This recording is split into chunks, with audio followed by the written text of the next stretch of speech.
In today's video, I'm going to teach you how to change audio settings in Microsoft Teams. Whether you're experiencing audio issues or just want to optimize your setup, tweaking the audio settings can make a noticeable difference in your experience. Let's dive right in. First things first, you'll want to open Microsoft Teams. Make sure you're signed in so you can access all the necessary features. Once you're in Teams, take a moment to familiarize yourself with the layout, especially if you're new to the software. Now, look towards the top right corner of your Teams window and there you'll find your profile icon. Clicking on this icon will bring up a drop-down menu with several options. We're interested in the settings, so go ahead and click on that. Once you're in the settings menu, you'll see a variety of options related to different aspects of Microsoft Teams. Today, our focus is on the audio settings, which you'll find under the Devices tab. Clicking on Devices will present you with a range of settings related to your audio input and output devices. This is where you can tweak settings to improve your audio quality. Within the Devices menu, you'll see options for both your speakers and your microphone.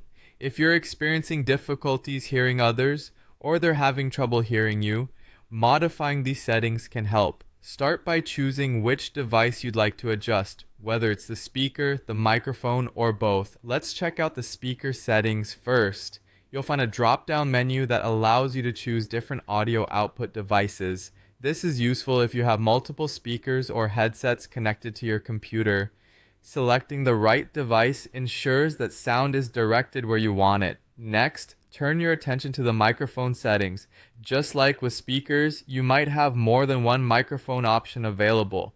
By selecting the correct microphone, you can make sure you're using the device with the best quality for calls and meetings. If you notice a toggle switch next to either your speaker or microphone settings, feel free to click on it if you wish to change some options. This could involve muting the microphone or auto-adjusting the settings to optimize audio quality. And with that, you've successfully adjusted your audio settings in Microsoft Teams. Remember, these settings can be revisited and tweaked at any point to ensure that you're getting the best audio experience possible. Congratulations on taking control of your device settings, and I hope this enhances your team's meetings and calls. If you have any questions or feedback, feel free to leave a comment. Thanks for watching.